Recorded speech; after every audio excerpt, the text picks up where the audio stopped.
Hello friends, ನಮಸ್ಕಾರ. ಇವತ್ತು India versus Afghanistan T20 ಇದೆ. ಪ್ಲೇಯಿಂಗ್ 11 ಏನು ಬರ್ಬೋದು, ಪ್ರಾಬಬಲ್ ಪ್ಲೇಯಿಂಗ್ 11 ಅಂತ ಈ ವಿಡಿಯೋದಲ್ಲಿ ಮಾತಾಡ್ತಾ ಇದ್ದೀವಿ. So first opening Rohit Sharma ಹಾಗೂ ಯಶಸ್ವಿ ಜೈಸ್ವಾಲ್ ಓಪನಿಂಗ್ ಮಾಡ್ತಾರೆ. ಅದರಲ್ಲಿ ಏನು ಚೇಂಜಸ್ ಇರಲ್ಲ, ಯಾಕೆಂದರೆ ಶುಭ್ಮನ್ ಗಿಲ್ಗೆ ಸದ್ಯಕ್ಕೆ ಅವಕಾಶ ಇಲ್ಲ. ಯಾಕೆಂದರೆ ಯಶಸ್ವಿ ಜೈಸ್ವಾಲು ಆ್ಯಸ್ ಎ ಸ್ಟ್ಯಾಟ್ ಪ್ರಕಾರ ನೋಡೋದಾದರೂ ಶುಭ್ಮನ್ ಗಿಲ್ನ ಆಲ್ರೆಡಿ ಬೀಟ್ ಮಾಡಿ ಮುಂದೆ ಹೊರಟೋಗಿದ್ದಾರೆ. ಅವ್ರಿಗಿಂತ ಲೇಟಾಗಿ ಡೆಬ್ಯೂಟ್ ಮಾಡಿ ಅವ್ರಿಗಿಂತ ಜಾಸ್ತಿ ರನ್ಸ್ ಹೊಡೆದ್ಬಿಟ್ಟಿದ್ದಾರೆ. ಈಗ ಆಲ್ರೆಡಿ ಆವರೇಜು ಸ್ಟ್ರೈಕ್ ರೇಟ್ ಎಲ್ಲ ಅವ್ರಿಗಿಂತ ಚೆನ್ನಾಗಿದೆ. ಸೊ ಓಪನಿಂಗಲ್ಲಿ ರೋಹಿತ್ ಶರ್ಮಾ ಜೊತೆ ಯಶಸ್ವಿ ಜೈಸ್ವಾಲೇ ಕನ್ಫರ್ಮ್ ಅಂತ, ಫ್ಯೂಚರ್ಗೂ T20 ವರ್ಲ್ಡ್ ಕಪ್ಪು ಕೂಡ ಅಂತ ಆಲ್ಮೋಸ್ಟ್ ಪ್ರೂವ್ ಆಗ್ತಾ ಇದೆ. ಅಷ್ಟು ಈಸಿಯಾಗಿ ಈಗ ಶುಭ್ಮನ್ ಗಿಲ್ ಕಂಬ್ಯಾಕ್ ಮಾಡೋಕ್ಕಾಗಲ್ಲ, ಆ ಪರಿಸ್ಥಿತಿಲಿದ್ದಾರೆ.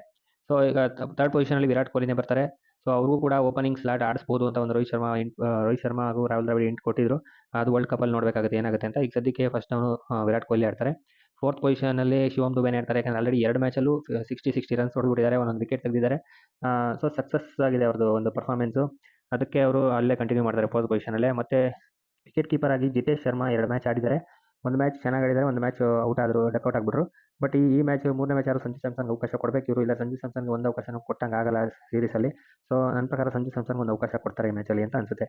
ಬಟ್ ಒಂದೇ ಮ್ಯಾಚಲ್ಲಿ ಪರ್ಫಾರ್ಮ್ ಮಾಡೋ ಪರಿಸ್ಥಿತಿ ಯಾವಾಗಲೂ ಸಂಜು ಸ್ಯಾಮ್ಸನ್ಗೆ ಬರುತ್ತೆ. ಅದೇ ಭಯಂಕರ ತೊಂದರೆ ಯಾವಾಗಲೂ ಅವ್ರಿಗೆ. ಯಾಕಂದರೆ ಸಿಗೋದೇ ಒಂದು ಅವಕಾಶ, ಸೀರೀಸ್ಗೆ ಹೋಗಿರ್ತಾರೆ, 15 ಮೆನ್ ಸ್ಕ್ವಾಡಲ್ಲಿ ಇರ್ತಾರೆ. ಬಟ್ ಪ್ಲೇಯಿಂಗ್ 11 ಸಿಗಲ್ಲ. ಒಂದು ಮ್ಯಾಚಲ್ಲಿ ಸಿಗುತ್ತೆ, ಆ ಮ್ಯಾಚಲ್ಲಿ ಪರ್ಫಾರ್ಮ್ ಮಾಡೋಕ್ಕಾಗಲ್ಲ. ಅವರು ಆ ಥರ ಮಿಸ್ ಮಾಡೋ ಚಾನ್ಸಸ್ ಜಾಸ್ತಿ ಇದೆ. ಯಾಕಂದರೆ ಅದೇ ಮ್ಯಾಚಲ್ಲಿ ಪರ್ಫಾರ್ಮ್ ಮಾಡಬೇಕು ಅನ್ನೋ ಒಂದು 3 ಮ್ಯಾಚ್ ಸಿಕ್ಕಿದಾಗ 2 ಮ್ಯಾಚಲ್ಲಿ ಪರ್ಫಾರ್ಮ್ ಮಾಡ್ಬೋದು, ಇಲ್ಲ 1 ಮ್ಯಾಚಲ್ಲಿ ಒಂದೇ ಮ್ಯಾಚ್ ಸಿಕ್ಕಿದಾಗ ಒಂದೇ ಮ್ಯಾಚಲ್ಲಿ ಪರ್ಫಾರ್ಮ್ ಮಾಡೋದು ತುಂಬ ಕಷ್ಟ. ಅದು ಯಾವಾಗಲೂ ಸಂಜು ಸ್ಯಾಮ್ಸನ್ ಅನುಭವಿಸ್ತಾ ಇದ್ದಾರೆ. ಅದಾದಮೇಲೆ ರಿಂಕು ಸಿಂಗ್ ಬರ್ತಾರೆ 6th ಪೊಸಿಷನಲ್ಲಿ. ಅವ್ರದ್ದು ಪರ್ಫೆಕ್ಟ್ ಸ್ಲಾಟ್ ಇದೆ, ಫಿನಿಶಿಂಗ್ ರೋಲು. ಅದಾದಮೇಲೆ ಅಕ್ಷರ್ ಪಟೇಲ್ ಇದ್ದಾರೆ, ಅವರು ಕೂಡ 2 ಮ್ಯಾಚು ಕೂಡ 2 ವಿಕೆಟ್ ತಗೊಂಡಿದ್ದಾರೆ, ಸಕ್ಸಸ್ಫುಲ್ಲಾಗಿ ಬೌಲಿಂಗ್ ಮಾಡಿದ್ದಾರೆ.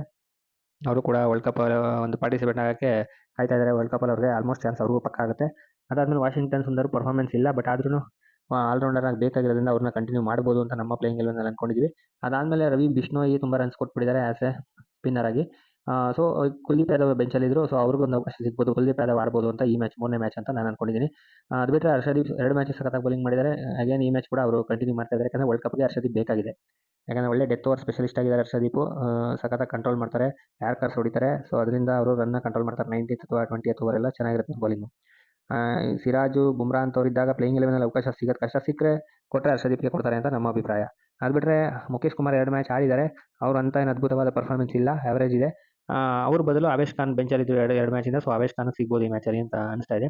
ಸೊ ಒಟ್ಟು ಈ playing 11 3 changes. Wicket keeper Jitesh Sharma ಬದಲು ಸಂಜು ಸ್ಯಾಮ್ಸನ್ನು, ರವಿ ಬಿಷ್ಣೋಯ್ ಬದಲು ಕುಲ್ದೀಪ್ ಯಾದವ್, ಮತ್ತು ಮುಖೇಶ್ ಕುಮಾರ್ ಬದಲು ಆವೇಶ್ ಖಾನ್ ಆಡಿಸ್ಬೋದು ಅಂತ ನಮ್ಮ ಪ್ಲೇಯಿಂಗ್ 11 ಈ ರೀತಿ ಇದೆ. ನಿಮ್ಮ ಪ್ಲೇಯಿಂಗ್ 11 ಏನಿರ್ಬೋದು ಅಂತ ನೀವು ಕೂಡ ಕಮೆಂಟ್ ಮಾಡಿ.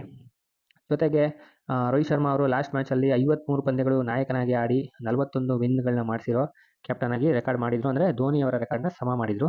ಸೊ ಅವರು ಈಗ 42ನೇ ಮ್ಯಾಚು, 54ನೇ ಮ್ಯಾಚ್ ಆಗುತ್ತೆ. ಈಗ 54ನೇ ಕ್ಯಾಪ್ಟನ್ ಆಗಿ 54ನೇ ಮ್ಯಾಚ್ ಆಗುತ್ತೆ. ಮ್ಯಾಚ್ ಲೆಕ್ಕದಲ್ಲಿ ತಗೊಂಡ್ರೆ 151ನೇ ಮ್ಯಾಚ್ ಆಗುತ್ತೆ ರೋಹಿತ್ ಶರ್ಮಾಗೆ T20 ಫಾರ್ಮೆಟಲ್ಲಿ. ಸೊ ಅವರು ಈಗ 42ನೇ ಮ್ಯಾಚ್ ಗೆಲ್ಲೋ ಅವಕಾಶ ಇದೆ. ಕ್ಲೀನ್ ಸ್ವೀಪ್ ಆಗುತ್ತೆ. ಜೊತೆಗೆ ಅಫ್ಘಾನಿಸ್ತಾನ ಕ್ಲೀನ್ ಸ್ವೀಪ್ 3-0 ಇಂದ ಕ್ಲೀನ್ ಸ್ವೀಪ್ ಕೂಡ ಮಾಡ್ಬೋದು.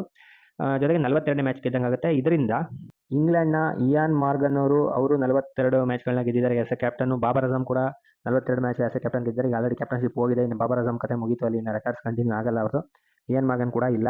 ಸೊ ಇನ್ನು ಅಸ್ಗರ್ ಅಫ್ಘಾನ್ ಅಂತ ಒಬ್ಬರು ಅಫ್ಘಾನಿಸ್ತಾನ್ ಕ್ಯಾಪ್ಟನ್ ಇದ್ದರು, ಅವರು ಕೂಡ 42 ಮ್ಯಾಚ್ಗಳನ್ನ ಅವರ ನಾಯಕತ್ವದಲ್ಲಿ ಗೆಲ್ಲಿಸಿದ್ದಾರೆ. ಸೊ ಈಗ ಕ್ಯಾಪ್ಟನ್ ಆಗಿ ರೋಹಿತ್ ಶರ್ಮಾ 42 ಮ್ಯಾಚ್ ಗೆದ್ದರೆ ಅವರ ಸಮ ಆಗುತ್ತೆ.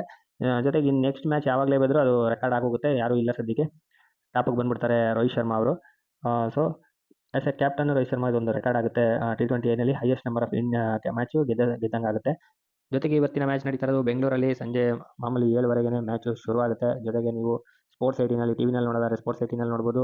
ಮೊಬೈಲ್ ಮತ್ತು ಇದು ಲೈವ್ ಸ್ಟ್ರೀಮಿಂಗ್ ನೋಡೋದಾದರೆ ನೀವು ಜಿಯೋ ಸಿನಿಮಾ ಆ್ಯಪಲ್ಲಿ ನೋಡ್ಬೋದು. ಓಕೆ ಫ್ರೆಂಡ್ಸ್, ಪ್ಲೇಯಿಂಗ್ 11 ಡೀಟೇಲ್ಸ್ ಆಗಿತ್ತು ಈ ವಿಡಿಯೋದಲ್ಲಿ.